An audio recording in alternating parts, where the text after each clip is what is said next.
दिवाळी झालेली आहे आणि पुन्हा एकदा आपला सण, हक्काचा सण म्हणजे निवडणूक ही कधी येईल ह्याची आपण वाट पाहत आहोत. अर्थात आपण पाहतोय वॉर्ड बाउंड्री बघितले, आपण वॉर्डची रिझर्वेशन बघितले, आपण अनेक जण आपण इच्छुक पण आहोत, मेहनत चालू केलेली आहे, तयारी सुरू केलेली आहे. पण हे सगळं होत असताना मला वाटतं सगळ्यात एक महत्त्वाची गोष्ट जी आपल्याला सर्वांना पाहायची आहे आणि करण्याची आहे ती म्हणजे मध्यंतरी तुम्ही ऐकलं असेल खूप सगळीकडे चाललेलं वोट चोरी, वोट चोरी, वोट चोरी. किती लोकांनी पाहिलं वोट चोरीबद्दल? सगळ्यांनी पाहिलं ना? वोट चोरी म्हणजे निवडणूक चोरी. साधारणपणे मागच्या लोकसभेच्या निवडणुकीनंतर जे महाराष्ट्रभरात वातावरण होतं, देशभरात वातावरण होतं, सगळ्यांना वाटलं होतं की आपलं सरकार येतच आहे. आणि तसं संपूर्ण महाराष्ट्रातच नव्हे तर देशभरात एक सगळीकडे मान्यता होती की आपलं महाविकास आघाडीचं सरकार महाराष्ट्रात येणार आहे. पण नेमकं हेच आहे जे आपण पकडलं नाही, ती म्हणजे यांची वोट चोरी. ठीक आहे, काही काही ठिकाणी आपण वोट चोरीमध्ये जे राहुल गांधींनी दाखवलं सगळीकडे आपण पाहतोय, कधी कर्नाटकमधलं असेल, कधी हरियाणामधलं असेल. आणि हे सगळं झाल्यानंतर आपली महाराष्ट्राची विधानसभा निवडणूक ही वोट चोरी पकडण्याच्या आधीची झाली. त्यानंतर मला जे कोणी भेटायचे ते सांगायचे आदित्य काहीतरी गडबड झालेली आहे, एवढ्या कमी सीटा ह्या महाविकास आघाडीच्या येऊ शकत नाहीत. ज्यांचं सरकार येणार होतं ते विरोधी पक्षात असे बसू शकतात आणि एवढ्या कमी मताधिक्याने बसू शकतात, एवढ्या कमी सीटांबरोबर बसू शकतात, हे शक्यच नाही. काही ना काहीतरी गडबड झालेली आहे, काही ना काहीतरी झोल झालेला आहे. मग कोणी बोलत होतं ईव्हीएमची गडबड आहे, कोणी बोलत होतं ते व्हीव्हीपॅट जे आहे त्याच्यात ती काळी काच लावली आहे त्याच्यानंतर त्याची गडबड आहे. आणि ह्या सगळ्या गडबडीमध्ये जेव्हा आपण शोधायला लागलो तेव्हा प्रत्येक मतदारसंघांमधून आपल्याला कळायला लागलं की कुठे ना कुठे ती गडबड आहे. ती गडबड नेमकी आपल्या निवडणुकीच्या यादीमध्ये आहे. हीच मी तुम्हाला आज एक उदाहरण दाखवणार आहे, कारण तुम्हाला सगळ्यांना आज इथे जे बोलवलेलं आहे ते एवढ्यासाठीच बोलवलेलं आहे की निवडणुका जेव्हा येतील आपले अनेक लोक जे इच्छुक असतील, अनेक लोकांना जे इच्छुक यासाठी असतील की आपला उमेदवार जिंकायला पाहिजे, आपली मशाल जिंकली पाहिजे, शिवसेना उद्धव बाळासाहेब ठाकरे पक्ष हा पुन्हा एकदा मुंबई महानगरपालिकेत सत्तेवर आला पाहिजे, ही सगळ्यांची इच्छा आहे. लढाईची ताकद आहे, जिद्द आहे, हिम्मत आहे. पण ही लढाई फक्त प्रचारातून होणार नाहीये. ही लढाई फक्त आता बॅनरवर होणार नाहीये. ही लढाई फक्त आता काही मोठ्या सभेंमधून होणार नाही, काही मोर्चांमधून होणार नाही. ते तर आपल्याला करायला लागणारच आहे. 1 तारखेचा मोर्चा आपला आहेच. पण ही लढाई ज्या मिनिटाला आपल्या हातात ड्राफ्ट रोल येईल ह्या महानगरपालिकेच्या निवडणुकीचा, तिथपासून सुरू होणार आहे. मी आज एक छोटं प्रेझेंटेशन देते आपल्या सर्वांना, कारण आपल्याला कळलं पाहिजे की जेव्हा आपण सांगतो की ड्राफ्ट रोल, आपण प्रत्येकजण गटप्रमुखांना सांगत असतो, आपण सगळे उपशाखा प्रमुख म्हणून पाहत असतो की यादीचं वाचन झालं पाहिजे, यादीचं वाचन झालं पाहिजे. मला वाटतं मागच्या डिसेंबरपासून आत्तापर्यंत उद्धव साहेबांनी अनेक अशी फ्लाईंग स्क्वॉड्स पाठवलेत. कधी स्थानिक लोकाधिकार समितीचे असतील, कधी आपले निरीक्षक येतात, कधी उपनेते येतात. अनेक वेगळ्या वेगळ्या आपण पाहतोय शाखेंमध्ये बैठकी झाली आणि त्याच्यातून एक जे सगळीकडे येत होतं ते म्हणजे यादीचं वाचन. किती शाखेंमध्ये यादीचं वाचन सुरू झालं जरा हात वरती करून मला दाखवा. सगळे करत आहेत ना? वरचे लोक करतात की नाही? वरचे हात वरती नाही येतात आहे ना? पण वरती वरती करते की खोलावर जात आहे? खोलावर जातं ना. मी तुम्हाला आता आज वरळीचं उदाहरण देणार आहे की नेमकं तुम्ही यादीचं वाचन म्हणजे नेमकं काय करायचं, काय पकडलं पाहिजे. कारण ही जर चोरी तुम्ही पकडली तर तुम्ही हे समजा की निवडणूक जे खरे लोक जिंकले पाहिजेत त्यांना जिंकून देत आहेत. नाहीतर जे बोगस सरकार निवडणूक आयोगाच्या आशीर्वादाने आपल्या डोक्यावर बसवलेलं आहे हेच सरकार पुन्हा एकदा चालत राहील. तुम्ही ठरवायचं आहे की ही वोट चोरी पकडायची आहे की नाही. तुम्हाला आता प्रेझेंटेशन थोडं दाखवतो. बोगस सरकार, बोगस मतदार, हे नेमकं काय होतं हे तुम्हाला दाखवतो.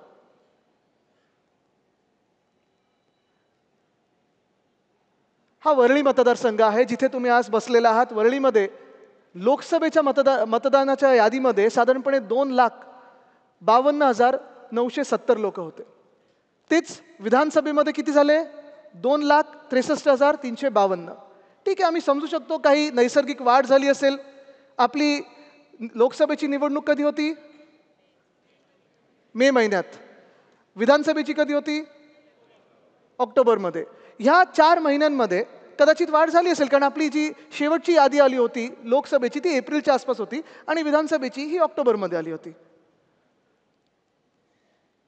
इथे हां अच्छा ह्याला एक मिनिट तिथे कोणीतरी हे जरा रिमोटचं हां आता तुम्ही पाहिलं असेल जी मी ती वाढ बोलत आहे साधारणपणे वरळी मतदारसंघामध्ये लोकसभेपासून विधानसभेपर्यंत 16,043 लोकांची वाढ झालेली आहे.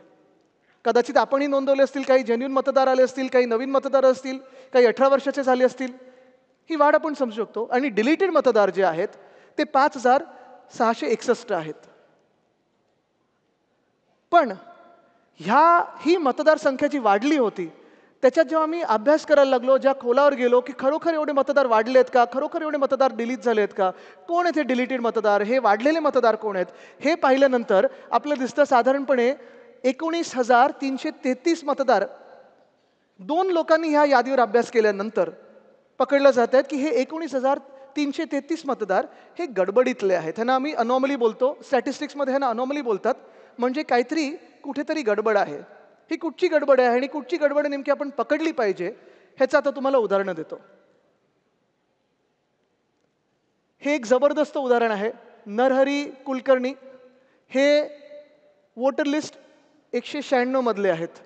लोकसभेचे फोटोवर आपण सगळे ब्लर केलेले आहेत. फोटोग्राफ सगळ्यांचे थोडे भुरकट केलेले आहेत कारण कोणालाही प्रायव्हसीचा प्रॉब्लेम नसावा म्हणून आपण फोटोग्राफ्स थोडे भुरकट केलेले आहेत. ते फोटोग्राफ्स आपल्याकडे आहेत, मतदार यादी पण आहे. पण हेच तुम्ही बघा, जे साधारणपणे लोकसभेमध्ये ही व्यक्ती नरहरी कुलकर्णी डिलीटेड होती. का डिलीटेड होती? कारण मृत झाली, डेड झालंय असं त्यांनी सांगितलं. हीच व्यक्ती यांनी पुनर्जन्म घेतला सेम नावानी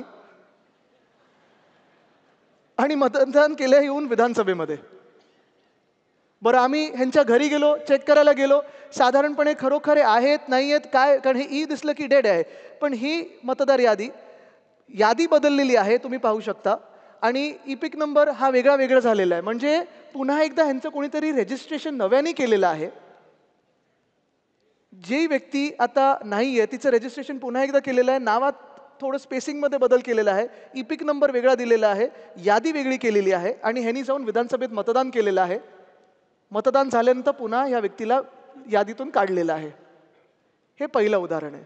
म्हणजे ह्याचा अर्थच हा आहे की साधारणपणे जेव्हा आपण गटप्रमुख म्हणून असू किंवा उपशाखा प्रमुख म्हणून असू किंवा कुठचेही पदाधिकारी म्हणून असू, जेव्हा आपण प्रत्येक यादीचा अभ्यास करायला बघतो, आपली जबाबदारी जी आपल्याला उद्धव साहेब नेहमी सांगत असतात की निवडणुकीत माझी जबाबदारी काय, तर गटप्रमुख म्हणून असेल, उपशाखा प्रमुख म्हणून असेल, माझी जबाबदारी म्हणजे माझी यादी तेवढीच बघायची आहे. त्या 1200 आणि आज तर पुन्हा एकदा ते इलेक्शन कमिशनच्या प्रेस कॉन्फरन्समध्ये तुम्ही पाहिलं असेल की 1200चीच यादी असणार आहे. हे 1200 लोकांमध्ये मी किती लोकांना ओळखतो, ह्या किती लोकांमधून किती लोक आता जिवंत आहेत, किती लोकांचं मृत्यू झालेला आहे, ह्या मृत्यू झालेल्या लोकांमधून किती लोकांना रजिस्टर केलं आहे हे देखील आपण पाहणं गरजेचं आहे. दुसरं म्हणजे मतदाराचं नाव आणि त्याच्या वडिलांचं नाव हे सेम टू सेम आहे. आता पहा तुम्ही, विठ्ठल रामचंद्र झाड 108 यादीतले आहेत. राजी कुप्पूर स्वामी एकच आहे. सुलेमान मोहम्मद रजाक सेम आहे. पुन्हा एकदा यांचे सगळ्यांचे फोटो आपण भुरकट केलेले आहेत कारण आपल्याला कोणाला प्रायव्हसीमधून त्रास द्यायचा नाही आहे. पण हे देखील तुम्ही पाहिलं पाहिजे जेव्हा यादी आपण पाहतो. असे आपल्याला वरळी मतदारसंघांमध्ये 502 मतदार सापडलेले आहेत.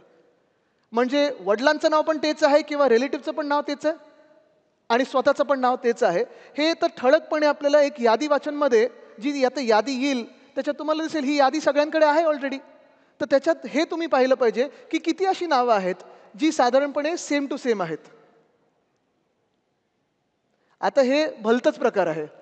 मतदाराचं नाव आणि वडिलांचं नाव, पुरुष मतदार घेतलेत आपण कारण महिला मतदारांच्या वडिलांचं नाव बदलतं किंवा पतीचं नाव त्याच्यात येतं. पण हा जर प्रकार पाहिलात तुम्ही, ह्यांचं नाव काय, गिरीश गजानन म्हात्रे. वडील कोण आहेत, भानजी पटेल. चांगले म्हणजे कोणीतरी आपल्या राज्यात गुजरातमधून येऊन मराठी झालं चांगलं आहे.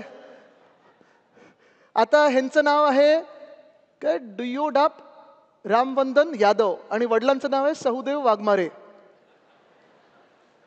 ह्यांचं नाव आहे संतोष कुमार सरोज आणि वडिलांचं नाव आहे राधेश्याम. बरं ह्याच्यात घर क्रमांक ठीक आहे पण बाकीचं काय तिथे दिले नाहीये. असे मतदार आपल्या मतदारसंघामध्ये म्हणजे वरळीमध्ये 720 सापडलेले आहेत.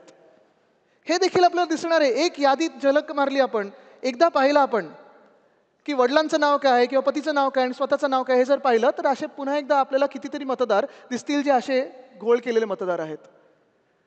आता हा एक भन्नाट प्रकार झालेला आहे.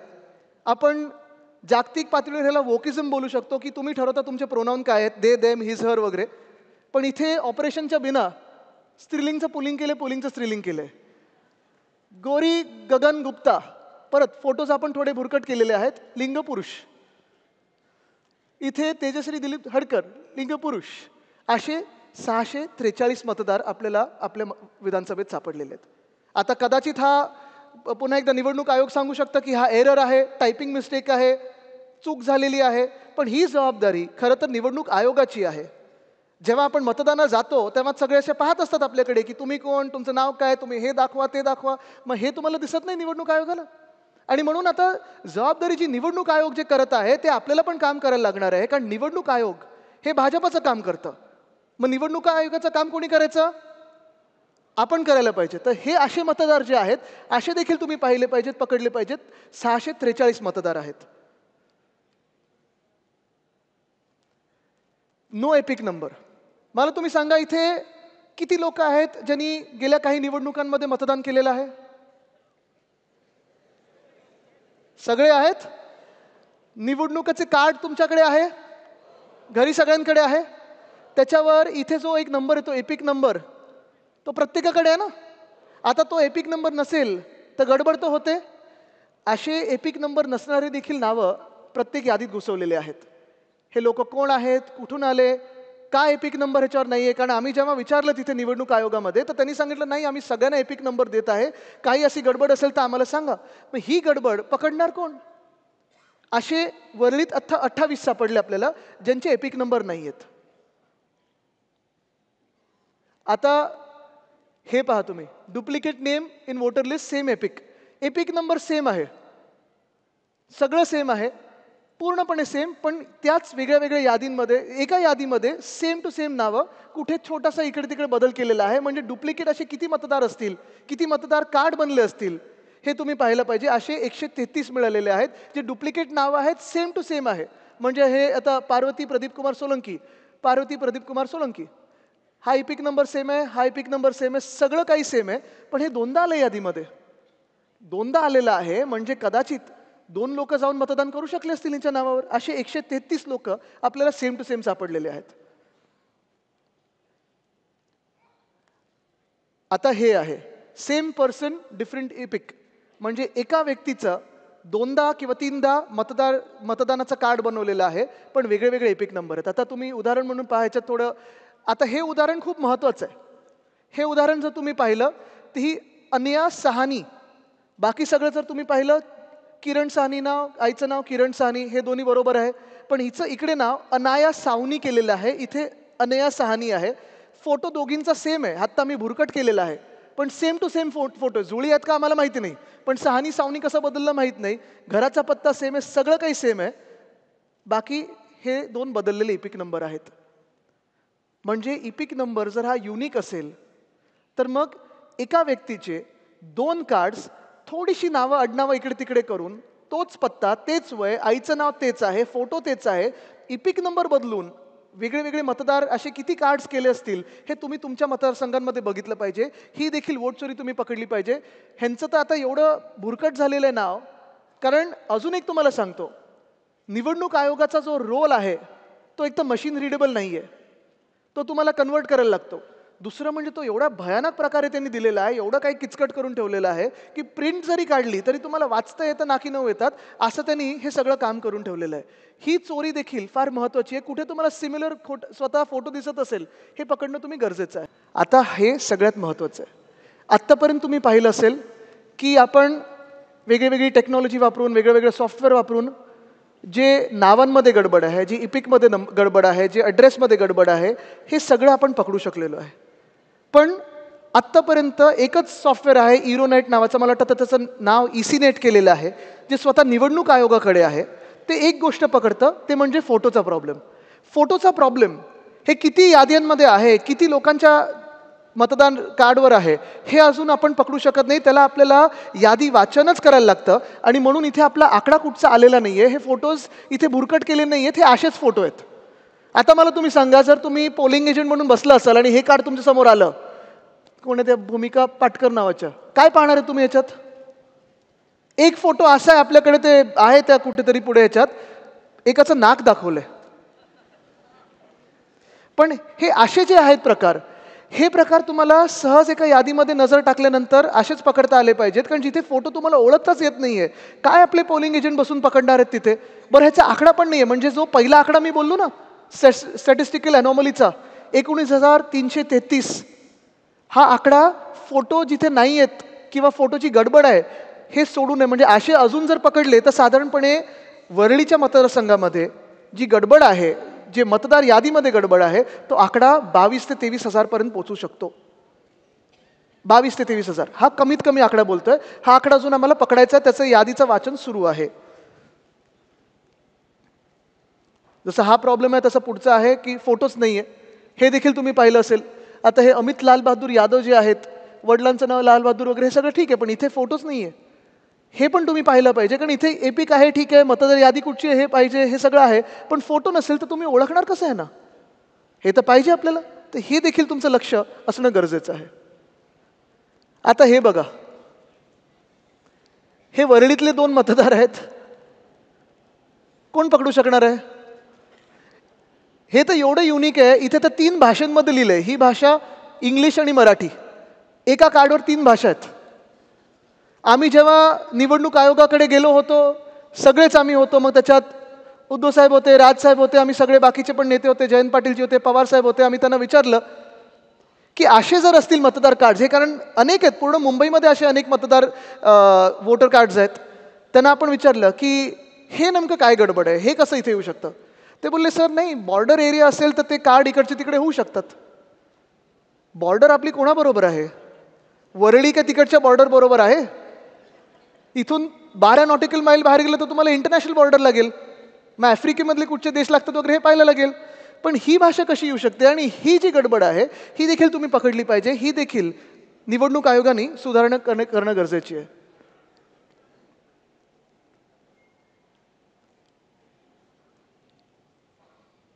आता हे 100+ साधारणपणे तुम्हाला माहिती आहे, जे 85 वर्षाचे असतील किंवा त्याच्याहून जास्ती असतील त्यांना घरी मतदान करण्याचा अधिकार आहे, बरोबर? त्यांना बॅलेटवर मतदान करण्याचा अधिकार आहे.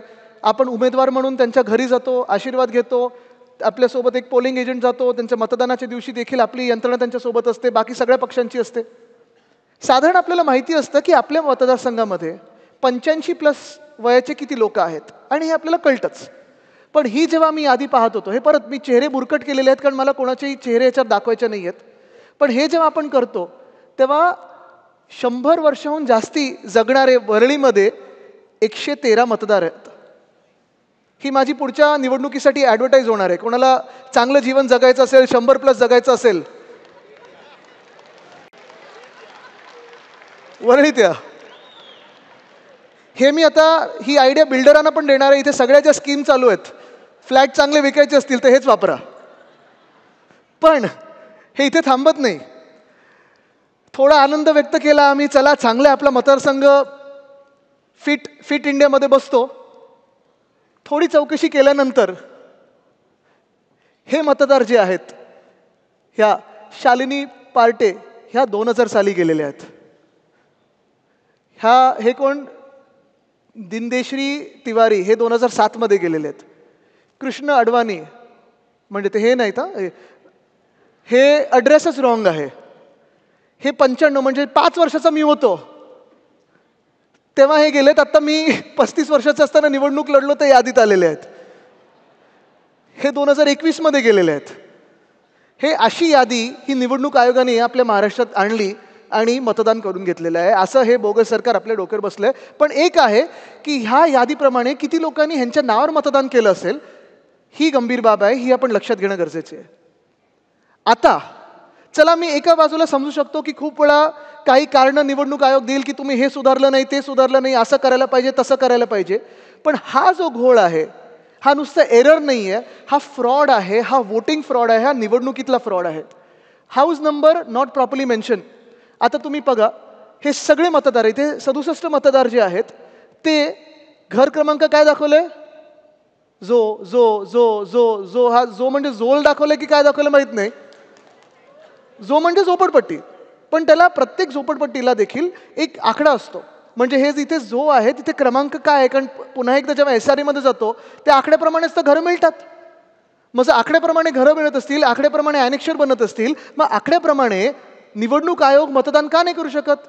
बरं, हे त्यांचाच कायदा दाखवतोय. निवडणूक आयोगाचा कायदा आहे, NERPचं जे त्यांचं हँडबुक आहे त्याच्यात त्यांनी दिलेलं आहे की 10हून अधिक म्हणजे 11 पासून कितीही लोक एका घरात जर राहत असतील तर EROची जबाबदारी आहे की त्यांनी त्या घरात जाऊन पाहणी करावी की खरोखर इथे 11+ लोक राहत आहेत का.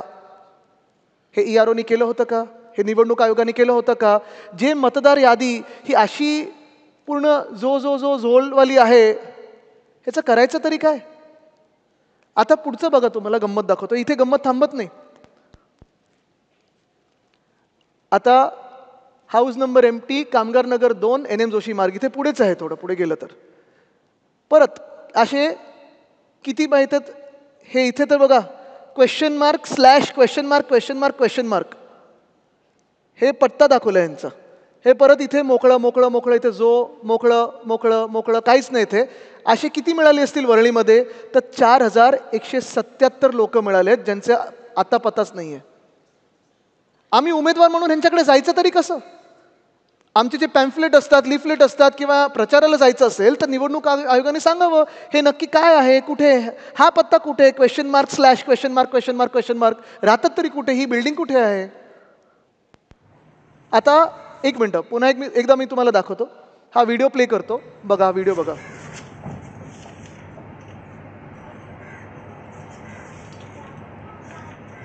लाइट बिल आहे बोला ते.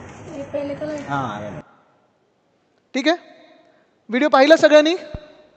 किती लोक राहू शकतात त्याच्यात?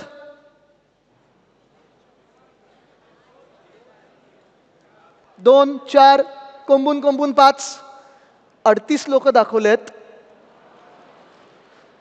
ह्या घरामध्ये. आणि ते 38 मधून एक सुद्धा कोणी व्यक्ती तिथे राहत नाही. आम्ही जाऊन व्हिडिओ काढला, जाऊन पाहून आलो, एक सुद्धा त्या आडनावाचा व्यक्ती कोण तिथे राहत नाही. आणि असं जर पाहायला गेलं तर वरळीमध्ये एकंदर 214 घरं अशी दाखवली आहेत ह्याच प्रकारची, ज्याच्यात 3335 मतदार दाखवलेले आहेत. पाहायचा परत तो व्हिडिओ एकदा?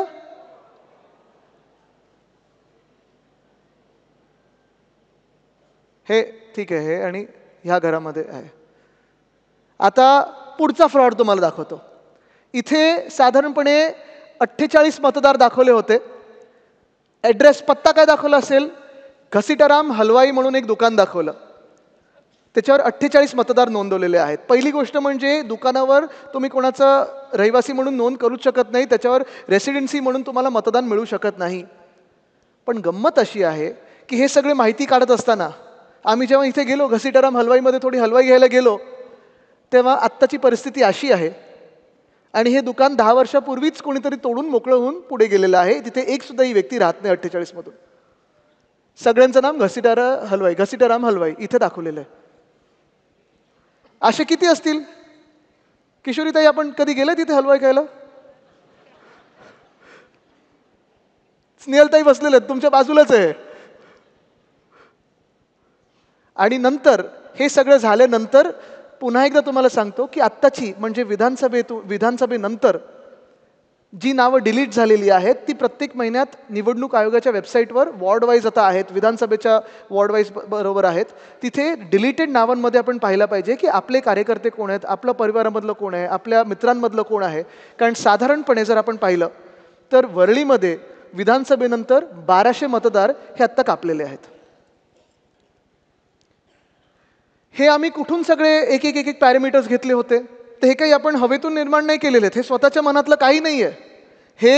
ही जी 17ची लिस्ट आहे, 17ची यादी आहे, ही निवडणूक आयोगाच्याच NERPच्या हँडबुकमधली आहे की असं असं काही असेल तर ह्याला गडबड आहे, हे तुम्हाला शोधणं गरजेचं आहे. ही यादी मी सगळ्या आपल्या शाखेंमध्ये देईनच, सगळ्या उपशाखाप्रमुख आणि गटप्रमुखांच्या हातात देईन. या यादीप्रमाणे जरी तुम्ही पाहिलं ना, ह्याच्यातून 3, 4, 5 जरी तुम्हाला काही सापडले, तर मुंबईत तुम्हाला म्हणजे आता जर वरळीतच एवढे असतील तर मुंबई पाहिलं तर लाखो मतदार तुम्हाला असे सापडतील की जे तिथे मतदार म्हणून येणंच चुकीचं आहे किंवा ती लोकच नाही आहेत तिथे. साधारणपणे ह्याच्यात फोटो असेल किंवा नावाचं असेल, हे सगळं आपण पाहणं गरजेचं आहे.